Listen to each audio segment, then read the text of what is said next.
Alright, so let's leave the sponges behind. Let's get a little bit more complex. Concept 33.2 is about the cnidarians. The C is silent. Cnidarians are an ancient phylum of eumetazoans. Remember, the eumetazoans are all of the creatures that have true tissues. So of all the animals we're going to look at, really only the sponges and a few other groups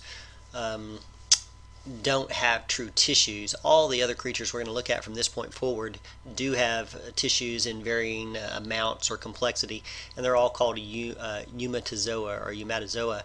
So the first ones we're going to look at that fall into the group of animals with true tissues are called cnidarians, and they are an ancient phylum of creatures with true tissues, perhaps one of the oldest groups in the clade. Remember, a clade is a group of organisms that are believed to have evolved from a common ancestor, so this would include all the eumetazoa, and so the cnidarians are probably the most ancient and simple of all of the creatures that do have true tissues. So we're down to the cnidaria right here. So true tissue would be, say, right from this point. So everybody from this point on has true tissues, but these are the most simple of the creatures that have the true tissues. Cnidaria, if you want a good common example, would be your jellyfish and your sea anemones.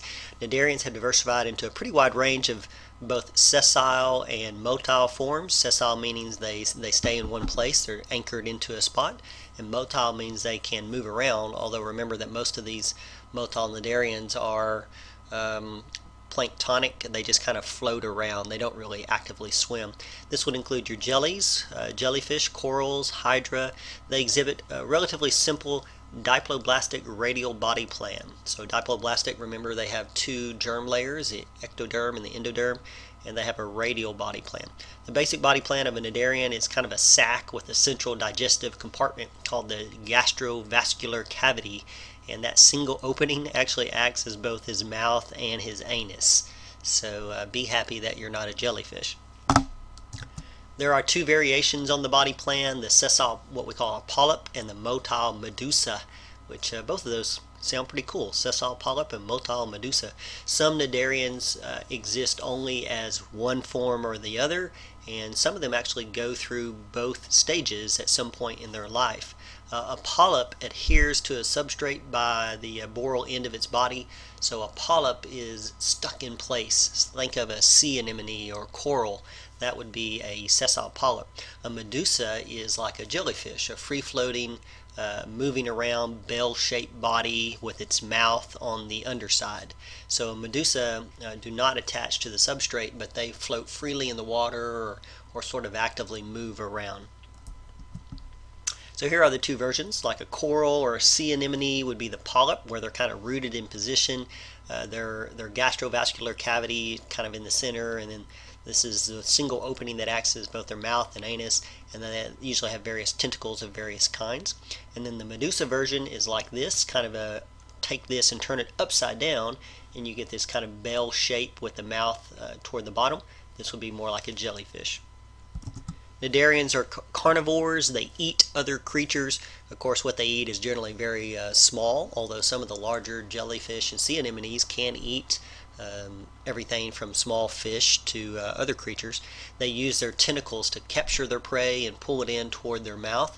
The tentacles are armed with a couple of different specialized cells that help them capture and kill their prey.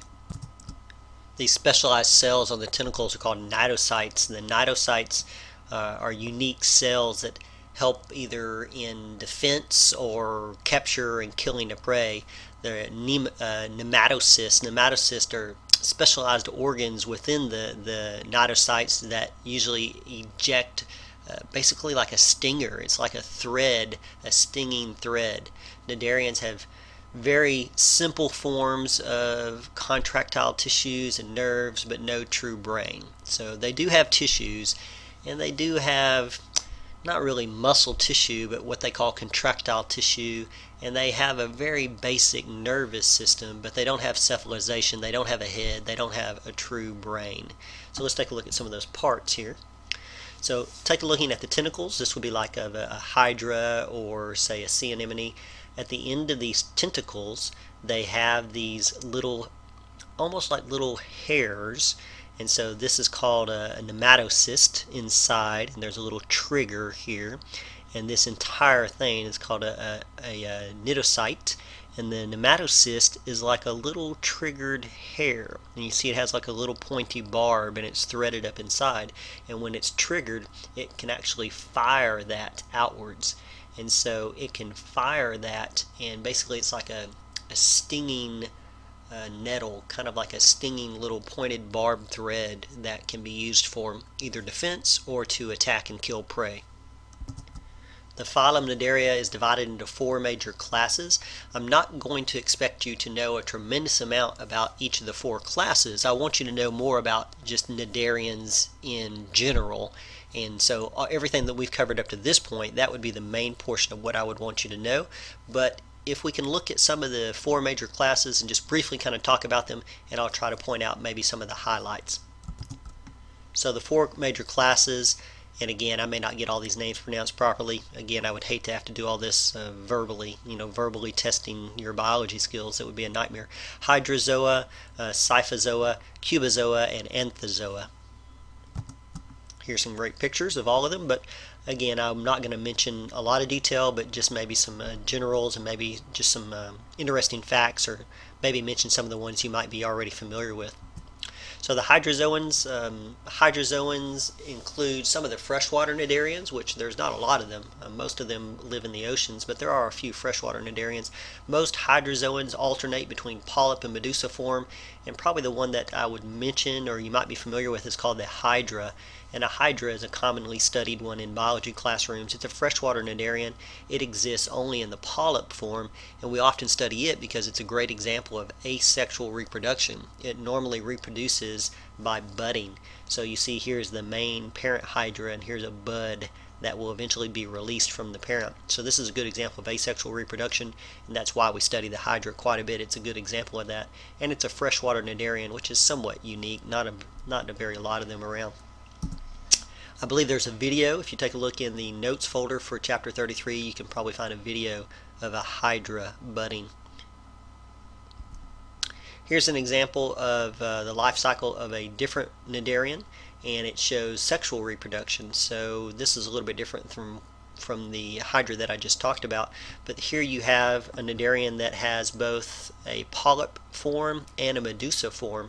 So you have a colony of polyps, and then some of these polyps develop into medusa buds that then break free and are free floating medusa versions, and there can be a male and a female of these, and these medusas can release gonads, either egg and sperm, which can be combined to form a zygote.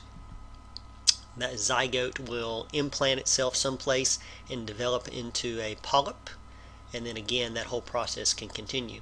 So you see some of the cnidarians go through both stages of life, where in some cases they are sessile polyps and in other cases are motile medusa, and here is a good example of this showing sexual reproduction.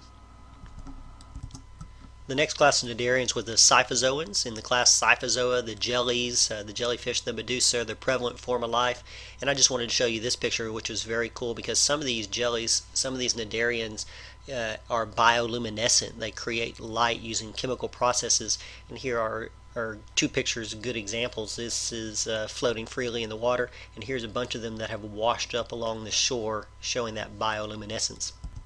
Again, it reminds me of something off of the Avatar movie. So believe it or not, it seems like a lot of the Avatar creatures are based on actual living creatures. Of course, different variety using James Cameron's good imagination there. I believe there's a video inside the notes folder of jellies swimming around. Always kind of cool to watch, pretty mesmerizing. So go take a look for that. The next grouping was the Cubozoans. In the class Cubozoa, this includes some of the very well-known types of jellyfish because some of them are very toxic, including box jellies and sea wasps. These live off the coast of Australia. Australia seems to have its fair share of toxic and deadly creatures, and that would include this particular type of cnidarian. The medusa is box-shaped and has fairly complex eyes, and the Cubozoans often have highly toxic cnidocytes. The sting of the sea wasp, which is this particular guy right here, it's a Cubozoan that lives off the coast of northern Australia, as I mentioned. It's more potent than cobra venom. If you were to be stung by this box jellyfish or this sea wasp, you would experience respiratory failure, cardiac arrest, and probably you would be dead within a matter of minutes. So not a guy that you would want to tangle with or to be stung by. The next class of cnidarians that we want to look at are the anthozoans, and they need to be mentioned because they include the corals and the sea anemones. And these cnidarians occur only as polyps, so there's no free-floating medusa version of the coral and the sea anemones. They are radial in symmetry or have virtually no symmetry in the case of a lot of the coral. And the coral often form symbiosis with algae and secrete a hard external skeleton. So the hard portion of the coral is kind of an exoskeleton, but there's a softer living portion, the polyp portion inside. And then of course the sea anemone you're probably familiar with from Finding Nemo, or if you have a friend who has a very cool marine aquarium, very beautiful creatures. So that would be the anthozoa. And again, I think there's a video or two of anemones and perhaps clownfish that oftentimes have a mutualistic relationship with anemones inside. So let's take a break right there. So these would be the creatures that have cnidarians. They have true tissues, but they are not very complex.